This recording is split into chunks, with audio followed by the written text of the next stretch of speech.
Olá, bem-vindas, bem-vindos a este curso sobre política linguística que começa aqui. Esta é uma iniciativa da Parábola Editorial para estes tempos de quarentena e esperamos que para além deles também. E é uma oportunidade, enfim, que a editora nos oferece às autoras e aos autores para que possamos divulgar o nosso trabalho por este meio e continuar fazendo aquilo que professoras e professores costumamos fazer, né? Que é conversar sobre aquilo que vamos aprendendo e compartilhar as nossas leituras, as relações que fazemos entre elas e também, claro, as nossas dúvidas e inquietações. O curso vai seguir de uma forma bastante estreita o roteiro marcado pelo meu livro publicado em 2018, Qual Política Linguística? Desafios glotopolíticos contemporâneos, que, como vocês veem, tem já no título uma pergunta, né? É um título questionador. E essa pergunta, qual política linguística, tem dois sentidos que correspondem às duas dimensões, né, do próprio conceito política linguística. A política linguística é, por um lado, uma prática, e nesse sentido a pergunta questiona o que seria uma política linguística adequada ou necessária para os dias atuais, e daí vem também o subtítulo do livro, Desafios glotopolíticos contemporâneos. Mas também a política linguística é uma área de conhecimento e de pesquisa dentro dos estudos da linguagem. E por aí o questionamento seria sobre o que entendemos por política linguística e quais seriam os conceitos e os procedimentos que empregamos na pesquisa nessa área. O livro tenta responder algumas dessas perguntas enquanto lança outras, e neste curso vamos tentar fazer o mesmo.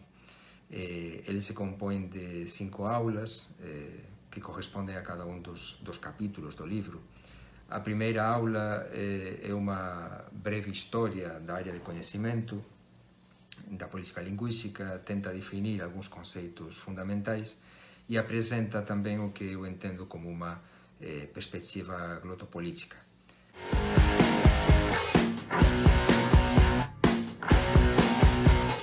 Na segunda falaremos sobre língua, Estado e mercado, sobre a construção histórica das línguas nacionais e do monolinguismo social, né, dentro dos Estados. Aí discutiremos as diversas formas que os Estados têm de organizar, para organizar o multilinguismo dentro de suas fronteiras e distribuir as diversas funções sociais, né, que têm os idiomas.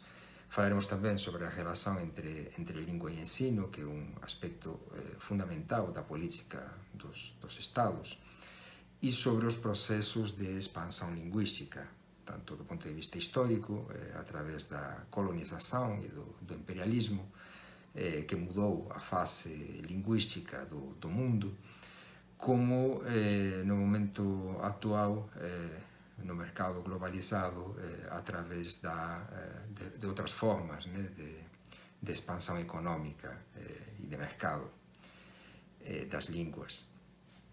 Na terceira aula vamos falar sobre minorias linguísticas e exploraremos os conceitos de bilinguismo, diglosia, conflito linguístico. Falaremos sobre processos de repressão e de linguística e de imposição de umas línguas sobre as outras, e falaremos também de resistência linguística e de direitos linguísticos das minorias.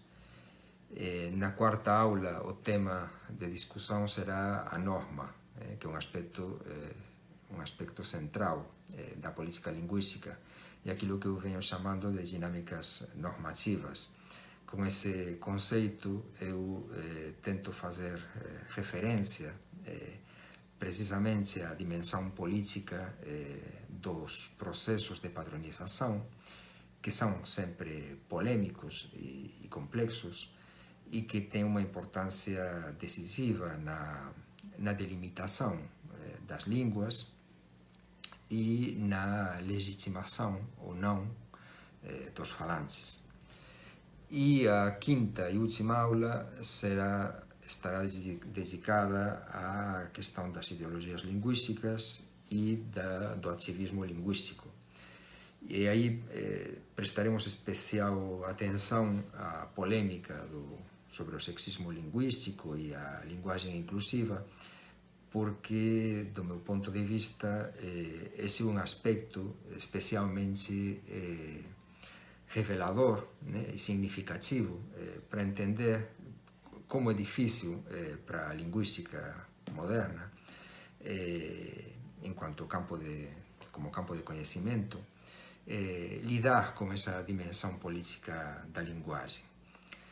E, enfim, esse é o plano, e agora podemos começar então com algumas noções básicas, né, iniciais sobre política linguística, contando de uma maneira bem sintética a história dessa área de conhecimento. Todos os manuais e as introduções à política linguística coincidem em reconhecer o início, né, o início dessa área disciplinar da linguística como um campo específico da sociolinguística nos anos 50, 60, como produto de uma intervenção dos linguistas enquanto técnicos em processos de constituição de novas nações, sobretudo na África e na Ásia, imediatamente depois da Segunda Guerra Mundial, nos processos de descolonização, né? Nessas novas nações, o plurilinguismo, a existência de indivíduos plurilingües, né? Essas situações multilingües dos novos estados são percebidas como problema, porque o modelo de Estado que se impõe é o modelo europeu, monoglóssico e profundamente monolingüe. A existência de diversas línguas é vista, portanto, como um problema que é preciso resolver, né? Elevando algumas línguas a categorias oficiais ou línguas nacionais, decidindo quais são essas línguas que vão ter um papel político no novo Estado, e tentando equipá-las, né, para cumprir esse novo papel. É uma visão tecnocrática, que parte já de um problema, né, que é o de definir o que seriam problemas linguísticos, né? Isto é, a política linguística é definida nessa perspectiva como uma intervenção especializada feita por sociolinguistas, embora seja claramente interdisciplinar, para resolver os problemas linguísticos das novas nações, né? Aí a questão é definir o que são problemas linguísticos, neste caso o problema é o multilinguismo, né? E para quem são problemas, né? Para quem o multilinguismo constitui um problema, né? De fato, posteriormente, alguns autores, como Cooper, destacam que a principal pergunta que deve ser feita na área de política linguística é a quem beneficia uma determinada intervenção política sobre a linguagem, considerando que na política linguística, como na atividade política de maneira geral, o que há são relações de interesses, né, conflitos de interesses, e há sempre envolvidas questões de poder, né? De disputa de poder entre grupos sociais, mesmo entre indivíduos. De maneira que essa primeira visão tecnocrática da política linguística, né, em que os linguistas são apenas técnicos, especialistas ao serviço do poder político, vai dando lugar a um questionamento cada vez maior, precisamente das relações de poder e das ideologias, as questões ideológicas que estão envolvidas nas relações linguísticas, né? Iso é o que contan os manuais, pelo menos que fazem a historia do ponto de vista da produção de conhecimento en política lingüística en lingua inglesa, né? Que esta é tamén unha questão de política lingüística, é a lingua hegemónica da ciencia. Mas na realidade é difícil, ou diria que é impossível, estabelecer esa linha reta, né? Esa continuidade de uma visão tecnocrática, uma visão questionadora dentro dos estudos de política lingüística, se a gente considera o que se tem produzido sobre a questão em outras línguas, sobretudo em línguas minoritárias, né? como o catalão, ou nas línguas crioulas, en occitano, enfim, por aqueles sociolinguistas que Calvé chama de sociolinguistas nativos, né? Aqueles sociolinguistas de línguas minoritarias que já na década de 60 e no final dos anos 50 eles têm muito claro que tudo o que está envolvido nas disputas lingüísticas en termos de conflitos e relações de poder, né?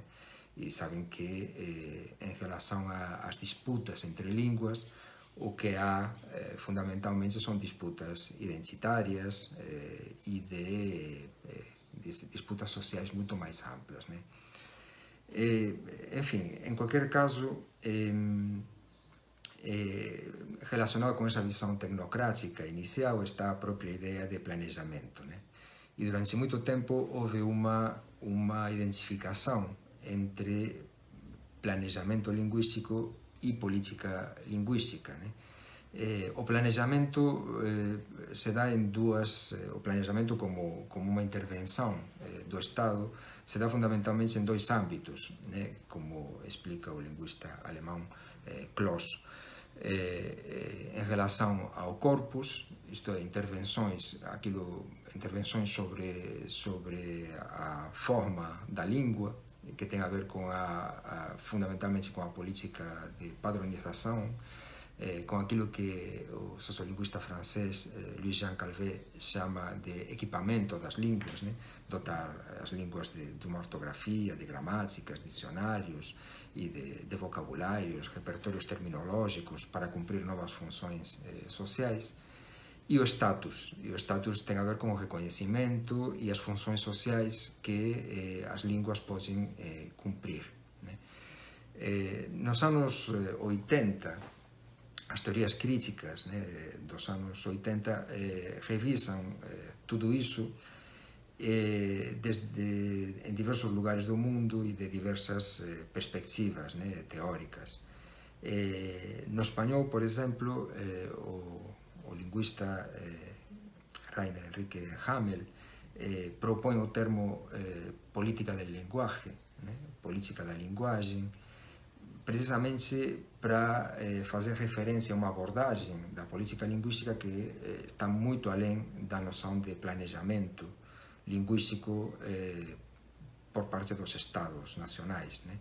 Ele questiona, por exemplo, a distinção radical, né, entre corpus e status como políticas diferentes, porque entende que, efectivamente, toda intervenção sobre o status exige e vai acompanhada, inevitavelmente, de intervenções sobre o corpus, né? No momento em que se decide que uma língua deva cumprir uma nova função social, é preciso equipar a língua para que possa cumprir essa função, né?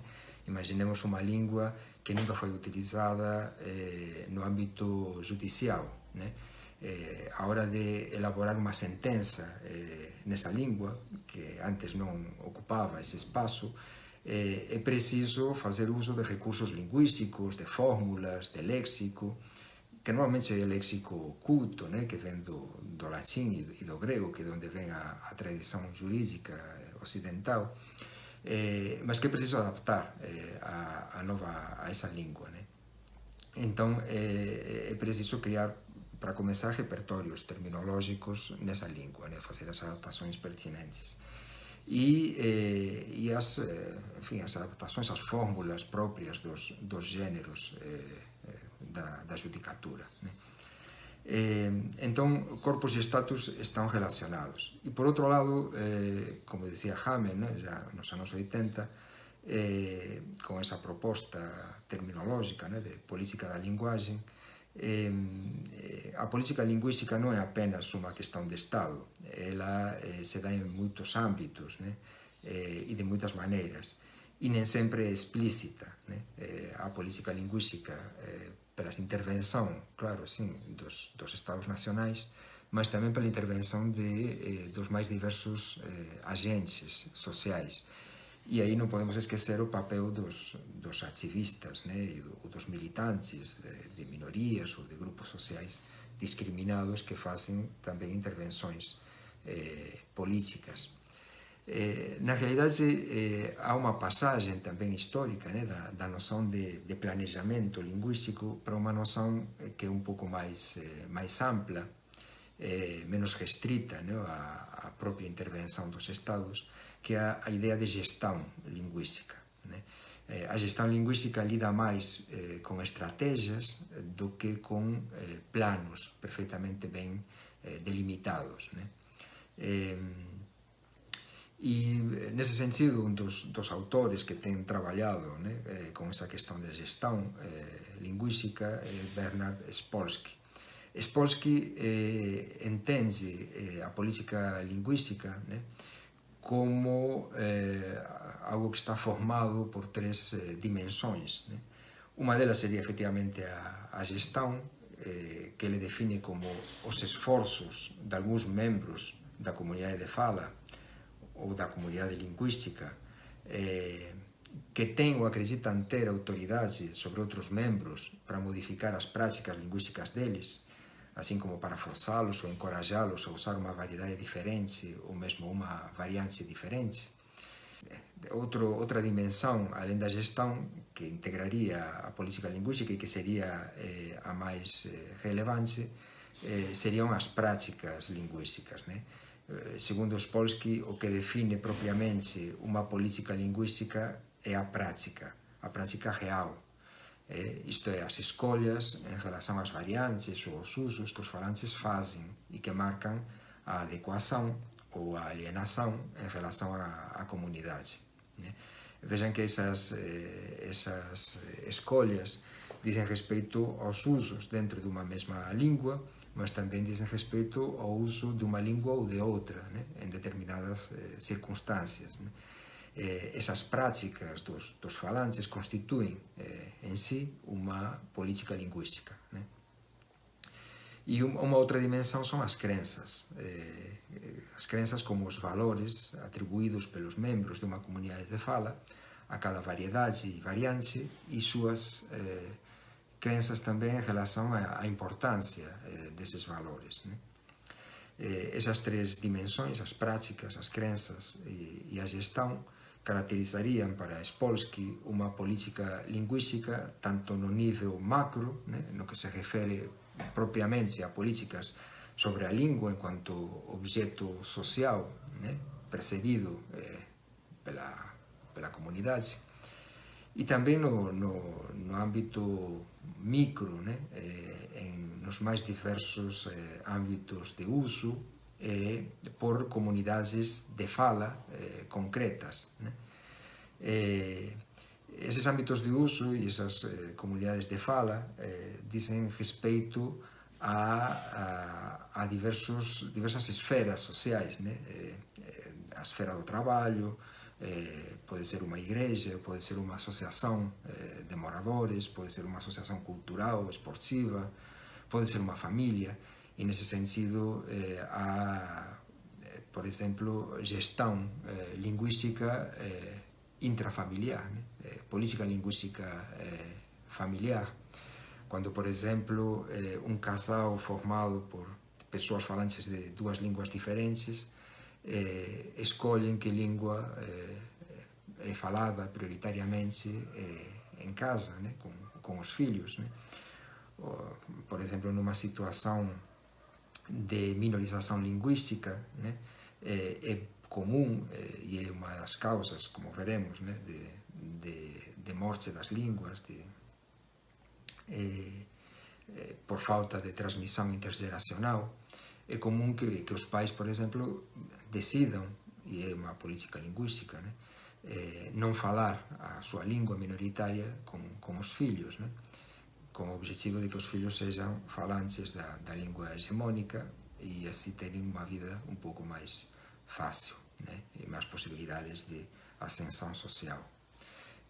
Muitas vezes essa é uma ideia ilusória, né? Porque a ascensão social depende de vários fatores, mas funciona, né? como um elemento de abandono da própria língua.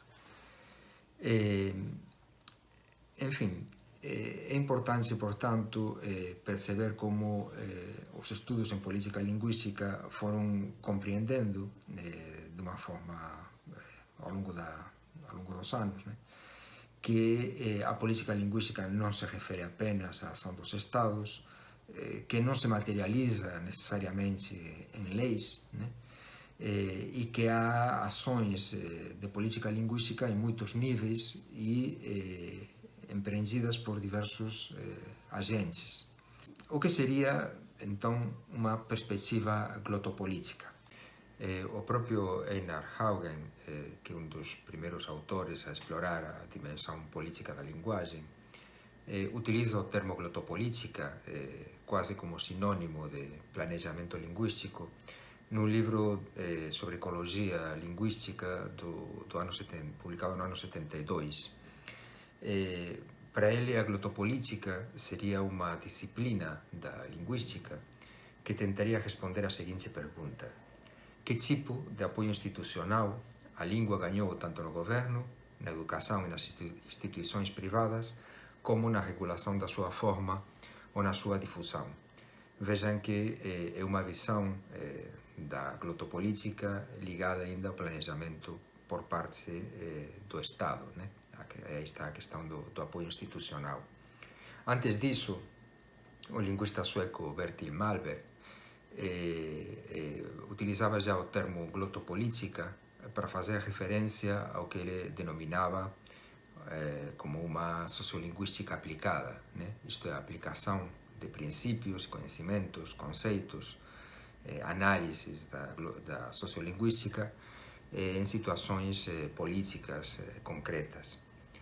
Mas o termo não teve muito sucesso, né? Pelo menos é um termo que não vingou tanto quanto o conceito de planejamento linguístico ou de política linguística no sentido mais amplo.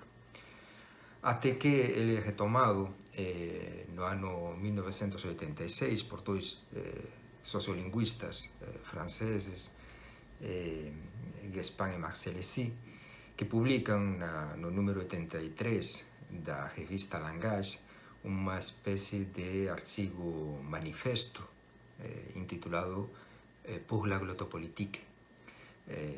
Esse texto está disponível na internet, original em francês, né, no número da revista Langage, e existe também uma tradução publicada, feita por José del Valle, publicada no Anuário de Glotopolítica, o número 2, também na internet, aberto, e vai ser uma tradução ao português feita por Marcos Banho. Em breve está no prelo, num livro que organizamos na EDUFI, com um comentário, uma leitura minha, né, do texto. de maneira que, enfim, é um texto que está à disposição para poder ser lido. Nesse artigo, Guespain e Marcellesi começam esclarecendo que a política linguística não se refere apenas às políticas para gerir o multilinguismo e dar um espaço às línguas minoritárias. Na realidade, esse tipo de política, como eles dizem, uma política linguística que tem mais visibilidade, por ser mais espetacular, né?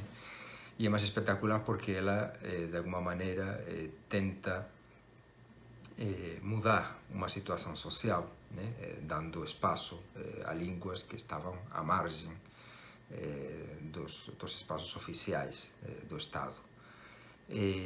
Mas eles dizem que também há política linguística de línguas hegemônicas, claro, embora elas sejam muitas vezes invisíveis ou, enfim, não estejam tão em evidência, né? Precisamente por causa da própria hegemonia da língua, né? Mas o que para eles definiria a perspectiva glotopolítica é o fato de que essa perspectiva neutralizaria a oposição entre langue e parole, entre língua e fala, né? Por designar todas as abordagens que uma sociedade faz sobre a ação, da ação sobre a linguagem, tanto seja sobre a língua, né? Ao legislar, por exemplo, o Estado sobre os status, né?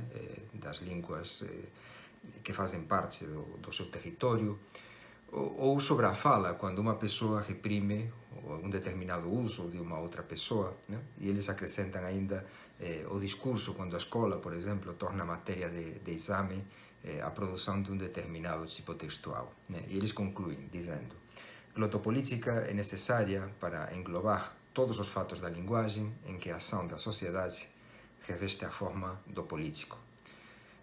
Desse ponto de vista, a glotopolítica seria mais ampla do que a política linguística entendida como planejamento por parte do Estado, né?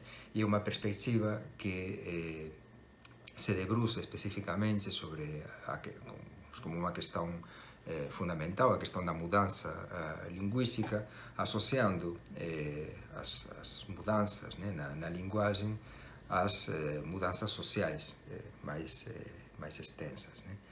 Para eles também é muito importante considerar o papel dos linguistas, né, na ação sobre a linguagem na sociedade, né? Para eles, os linguistas, enquanto especialistas sobre a linguagem, poderiam ter um lugar no debate glotopolítico, né? Nos conflitos linguísticos, que são conflitos sociais, ao lado dos falantes. Isso exigiria uma revisão, né? Muitas vezes crítica, dos próprios fundamentos do trabalho de pesquisa dos linguistas. Enfim, do meu ponto de vista, há três aspectos que definiriam o que denominamos uma perspectiva glotopolítica, né? Considerando que esse texto manifesto, seminal, de Guespain e Marcellesi inaugura, né, uma perspectiva com um nome específico, né, com uma marca, que é esse termo glotopolítica, reivindicado anos depois, precisamente para dar conta dessa visão mais ampla, né, do que seria a política linguística, por alguns linguistas da América Latina, sobretudo na Argentina, a Elvira Narvaja de Arnoux, e na Universidade da Cidade de Nova York o galego José del Valle, que vem articulando, enfim, a través do Anuario de Glotopolítica, encontros,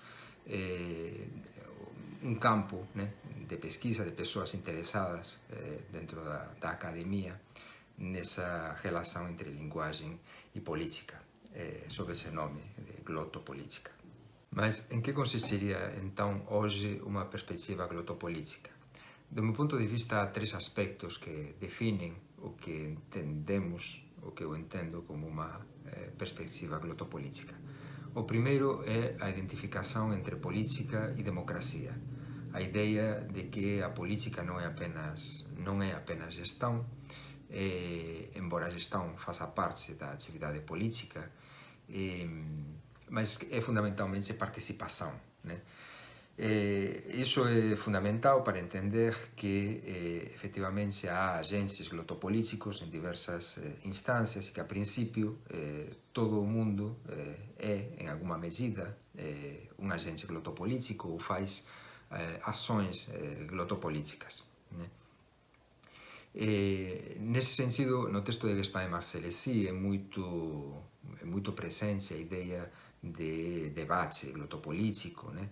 E quando eles falam até mesmo da participação dos linguistas nesse debate, estão falando de um espaço público de conflito, de polêmica, em que todos participam de uma maneira ou de outra, dado que o linguístico, né, a linguagem permeia, está presente em todos os âmbitos sociais.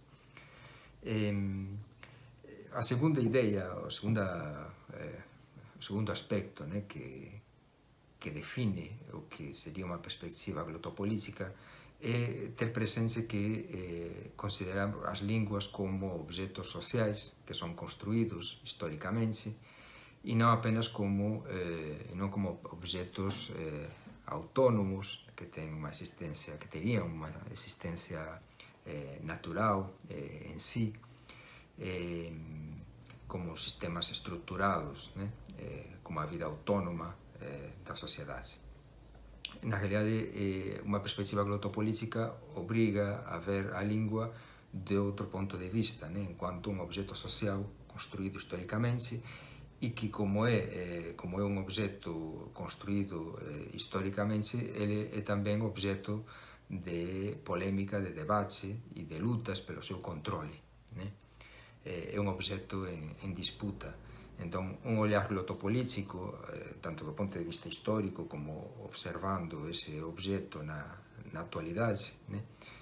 O que observa, o que percebe é um objeto em disputa e o que tenta analisar é quais são as instâncias em que se dá essa disputa, quem são os agentes que participam, né, desse debate, quais são os interesses que estão por trás das lutas pelo controle da língua ou pelo controle das línguas, né, das situações linguísticas, quais são as ideologias presentes associadas a que posições sociais, etc.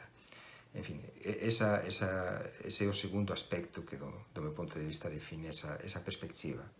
E por último, algo que está presente também no texto de Gaspar e Marcellesi o tempo todo, que é uma visão integrada do linguístico e do social, entendendo que a língua não reflete a sociedade e a sociedade também não é um reflexo da língua, mas que há uma interação constante e uma identificação entre os recursos linguísticos e os contextos sociais, né? E os usos, as práticas e as situações sociais.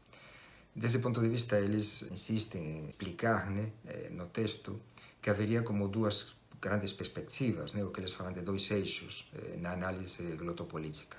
Um eixo vertical, que seria propriamente o da língua, que seria, abordaria, né, analisaria, sobretudo, como se dá a normatividade na língua, tanto na constituição, né, desse objeto, pela criação de um modelo virtual, né, que seria a norma padrão, e que delimita perfeitamente esse objeto social, que na realidade, nas práticas, é fluido, né, e diverso, e não tem limites tão bem delimitados.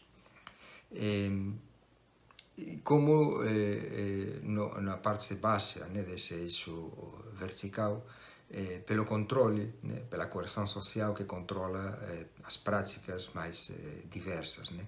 E a relação que há entre o ponto mais alto do eixo vertical e o ponto mais baixo, né? Como a construção de uma norma padrão influencia nas práticas e como as próprias práticas sobre todo algumas, as máis prestigiosas, né? Acaban servindo de base para a elaboración dese modelo virtual, né? E as disputas que há no camiño, né? Tanto na determinación do que é prestigioso, do que é distinto, né? Do que ten distinción socialmente en cuanto a práctica, como na efectiva explicitación, homologación, ¿no? De determinadas normas en instrumentos lingüísticos como gramáticas e dicionarios. E o eixo horizontal é aquele eixo muito mais amplo, que é o que faz referência a toda e qualquer mudança social, que pode ser vista de uma perspectiva glotopolítica, né? Para um linguista, através dos seus efeitos glotopolíticos ou dos efeitos lingüísticos. Segundo Gaspar Marcellesi, un sociolingüista olharía para a realidade social, né? E observaría as transformações, as mudanças, as intervenções em qualquer âmbito, né? Político, económico, cultural, através dos seus efeitos, observando, né? Focalizando os seus efeitos lingüísticos, né? E desse ponto de vista a gente pode analisar, claro, qualquer mudança social histórica em termos glotopolíticos. Algumas grandes mudanças sociais, como a criação do Estado-nação ou a expansão colonial, a formação de blocos geopolíticos, né, como a Comunidade Europeia, o Mercosul, eles têm efeitos glotopolíticos muito evidentes, né? Mas uma mudança de governo, uma mudança na política econômica, uma mudança trabalhista, né? Também tem efeitos glotopolíticos. Eles dão um exemplo, por exemplo, uma mudança na lei trabalhista na França, que criou novos âmbitos de interação, né? Nas empresas onde participavam os trabalhadores, e criava, portanto, novos âmbitos de enunciação, né? E de interação linguística. E isso, portanto, acaba tendo uma consequência glotopolítica, né? Podemos pensar, por exemplo, nos tribunais, né? Os julgamentos com júri tiveron evidentes consecuencias glotopolíticas porque obrigaron aos advogados, né? E promotores a utilizarem uma linguagem que fosse compreensível, né? Para aqueles cidadãos que, afinal, iam dar o veredicto. Portanto, enfim, mudanças desse estilo, qualquer tipo de mudança social pode ser vista de uma perspectiva glotopolítica a partir dos seus efeitos lingüísticos, né? E, enfim, a integração desses dois eixos de análise, né, daria conta de uma visão muito mais ampla do fenômeno da linguagem e da dimensão política, né, do uso da linguagem. E com isto terminamos a nossa primeira aula. Espero ver vocês na próxima, na segunda. E até lá, cuidem-se muito.